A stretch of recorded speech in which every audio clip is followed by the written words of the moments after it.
fait de l'écologie. Vous êtes apiculteur Chambrelan? Oui. On est plusieurs, Oui, il y en a plusieurs. on est toute une famille d'apiculteurs. Donc vous êtes sensibilisé au problème de pesticides, évidemment. Ça fait des essais. Ah ouais. Par Ce qui contre, vous intéresse, c'est ce que vous m'avez dit tout à l'heure sur justement les compétences. Quand vous dites, Voilà. est-ce que les gens connaissent vraiment les Eh bien, compétences? écoutez, moi, les gens ne connaissent pas ces compétences. Et je trouve que ce millefeuille, en France, on en a beaucoup. Et on en souffre. Je vais vous donner l'exemple j'ai planté des amandiers. On avait des aides européennes. Eh bien, nous, les dossiers, avant qu'ils soient passés par tous ces circuits, eh bien, ça arrivait trop tard. Et l'aide européenne n'était pas perçue à 100%.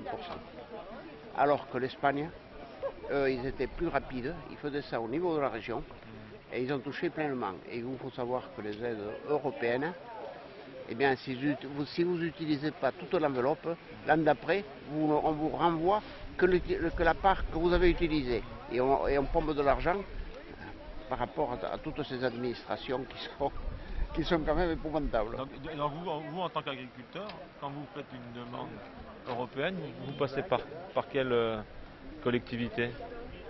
Ça se passe comment? Nous, on avait fait des demandes. Bon, on était moi, j'étais dans un syndicat apicole qui s'appelle l'UNAF. Et j'ai été même le secrétaire général de l'UNAF. Et j'ai été président des apiculteurs pendant 23 ans dans l'Hérault. Donc c'est par l'UNAF que vous faisiez ces dossiers Voilà. de subvention? Ah non, mais là je vous parlais des amandiers. Ah, des amandiers. Alors on le faisait par la chambre. Alors il y avait la chambre d'agriculture, il y avait la DDA, il y avait le département, la région, l'État, et bon, et puis quand ça arrivait, c'était passé, et nous on repartait en caleçon. c'est arrivé dans la viticulture aussi. Ils ont fait pareil aussi. Ah ben oui, mais c'est ça. Bon, et puis l'Europe, moi j'ai applaudi l'Europe, mais l'Europe, pour moi, l'Europe, ce qu'elle a fait, elle a plutôt soutenu le produit que le producteur.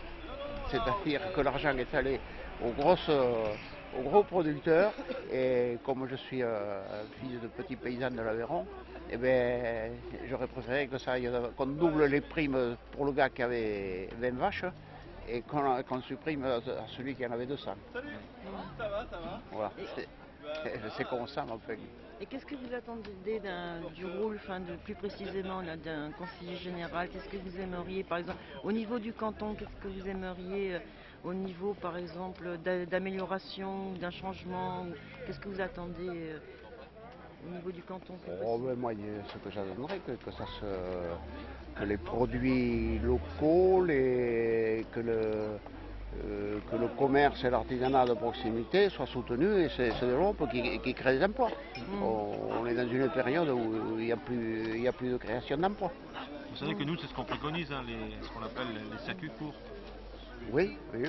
Ça va. Et les amandiers, vous voyez, pas plus tard que hier soir, les amandiers, je les donnais. Les amandiers, vous les avez donnés? Oui, je les avais donnés à Terre Vivante, je crois que ça s'appelle. Oui, on connaît. Et ils m'ont envoyé hier, il y a un gars là qui veut se monter, et bon, il y a un capital végétal qui me fait mal aux tripes de le laisser périr. C'est-à-dire qu'en passant par Terre Vivante, vous proposez un fermage pour un jeune qui veut s'installer? Je l'ai proposé attendez, les jardins solidaires. D'accord. Et ils sont venus, ça les aurait intéressés, mais parce que là aussi il y a un drame qui est tragique. C'est-à-dire qu'on nous a fait planter des amandiers d'une variété qui chope une maladie au bout de 10 ans qui est le fusicocum. Et figurez-vous qu'on a voulu faire quelque chose, l'INRA a voulu faire quelque chose de bien, et on nous a incité à acheter ces choses-là, et alors que ces arbres sont atteints de cette maladie qui nous est fournie, le parasite nous est fourni par les arbres centenaires et bicentenaires qui eux continuent à produire. Vous voyez, on nous a marqué, d'une, on n'a pas touché les primes, et de deux. Au bout de 10 ans, ils sont. Voilà, alors il faut RCP. D'accord. Pas un cadeau. Oh non, pas du tout. Pas du tout. Alors bon, je voulais sauver le capital végétal. Et, ça me l'a manié. Allez-y.